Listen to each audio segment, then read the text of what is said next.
Bonjour et bienvenue dans ce petit tutoriel pour créer un chercheur de fichiers et de dossiers qui vous enregistrera votre recherche dans un petit fichier externe. Donc en Visual Basic, j'ai oublié de préciser. Donc pour commencer, on va se créer une base, une petite fenêtre avec un bouton play. Oh non, bon allez, hop.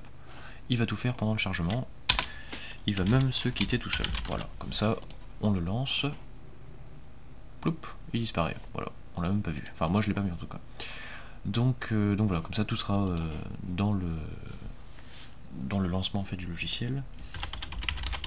Donc là je vais enregistrer le projet, recherche dans le dossier exécution. Voilà. Donc pour commencer, il nous faut rechercher dans le dossier d'exécutable tous les fichiers et tous les dossiers. Pour ce faire, j'ai quelques fonctions. Donc ça c'est quelque chose que je me suis enregistré de côté parce que j'ai vraiment la flemme de réécrire tout ça. Hop. Donc for c'est une boucle, donc il va boucler sur la recherche d'un foundFile. Ouais, c'est quoi que ouais. Donc ça c'est une variable temporaire. Il va boucler sur la recherche de dossiers. Donc là je me suis un petit peu trompé, c'est get file. Voilà, comme ça au moins il recherche les fichiers. Application startup, ouais bon là j'ai un petit peu rien à faire mais bon. Application startup, donc c'est le dossier de l'application en cours, quoi, de l'exécutable qui est actuellement exécuté. Donc foundFile on va l'écrire quelque part avec un petit retour à la ligne. Et ici on va créer donc un file read pardon, file write si j'arrive. Temporairement, alors file write as stream writer, voilà, ou quelque chose comme ça, je sais plus comment ça s'écrit. Ah non, j'ai oublié d'importer la classe. Alors faut pas oublier d'importer la classe de system.io pour avoir les entrées et les sorties. Voilà, fichiers et autres. Writer, voilà, comme ça il trouve tout seul. Je vais mettre en minuscule parce que j'aime pas du tout quand c'est en minuscule. Voilà. Streamwriter, ok. Donc là, file est égal à new streamwriter. Donc là, il va tout simplement ouvrir le fichier en tant que en écriture. Et de quel fichier je parle? Et d'un fichier qu'on va créer en fait, grâce au logiciel et pas grâce au navigateur Windows. Donc le dossier principal, pardon, d'habitude, slash le nom du fichier, je sais pas moi, fichier 2012.txt. Voilà, on peut faire .data, .ini, ce qu'on veut, ça va créer de toute façon le fichier, mais bon moi je mets txt comme ça c'est facile pour le relire en fait. Donc il crée le fichier, il lit tous les fichiers dans le dossier exécutable, il écrit tout dans le fichier là, et il ferme. Il se ferme lui-même en fait.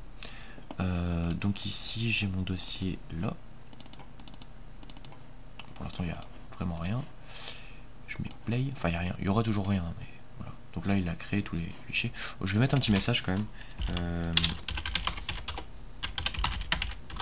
Voilà, un petit message de fin, comme ça au moins il se crée. Boop, un petit message, fini, et voilà. Donc là il nous a créé un fichier 2012, parce que tout à l'heure on lui a demandé de le faire. Ce qui est étonnant. Qu'est-ce que je fais moi? Voilà. Donc là il a tout simplement enregistré tous les chemins des fichiers qu'il a trouvé dans le dossier de l'exécutable. C'est exactement ce qu'on lui a demandé. D'ailleurs il a même écrit le chemin du fichier dont il est en train d'écrire dedans en fait, donc c'est pas mal. En fait il crée un fichier pour écrire dedans, et ici voilà, il crée un fichier pour écrire un streamwriter tout simplement.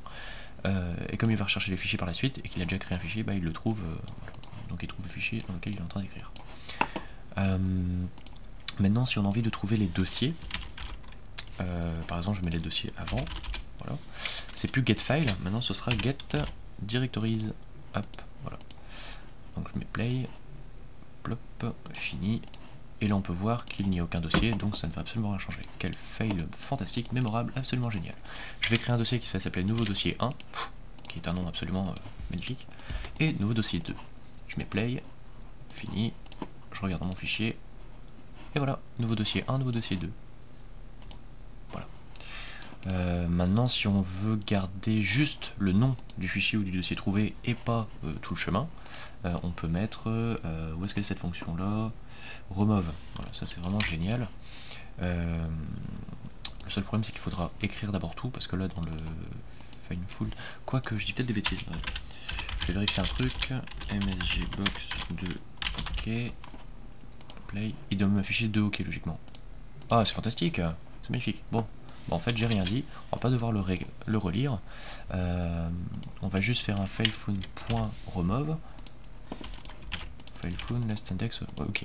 Donc en fait il va plus écrire le filephone tout simplement comme ça, il va retirer une partie de la chaîne, donc comme c'est marqué en dessous, supprimer un nombre spécifique de caractères, il va virer une partie de la chaîne, à partir de 0 jusqu'au dernier slash trouvé plus 1. Pourquoi plus 1? Quand on a un caractère comme ça, enfin une ligne de fichier comme ça, .txt. Là c'est un chemin de dossier qui n'est absolument pas valide, sauf si vous avez vraiment un PC bizarre. Vous avez le premier caractère qui est là, donc en fait si je fais insert, on peut voir qu'il sélectionne le caractère C, par contre si je vire l'insert, il se met devant, voilà, parce que quand on écrit c'est devant, voilà. Si je me mets en insert et que j'écris dessus, tout le monde sait que ça a écrit par dessus. Bon. Et donc le début 0 c'est donc ici, je vais mettre en insert. Il va aller jusqu'au dernier slash trouvé, c'est-à-dire ici. Sauf que là ça marche plus le... Merde. Bon, jusqu'au dernier slash ici. Le dernier slash qui est donc sélectionné. Puisque le premier caractère qui est sélectionné, enfin le 0, le caractère 0 en fait c'est celui-là. Le caractère, le dernier caractère slash trouvé c'est celui-là. Bon bien sûr ça marche aussi, comme ça. Hein. Mais bon, comme dans les chemins de dossier, je sais pas si vous avez remarqué, mais c'est des anti-slash qu'il a.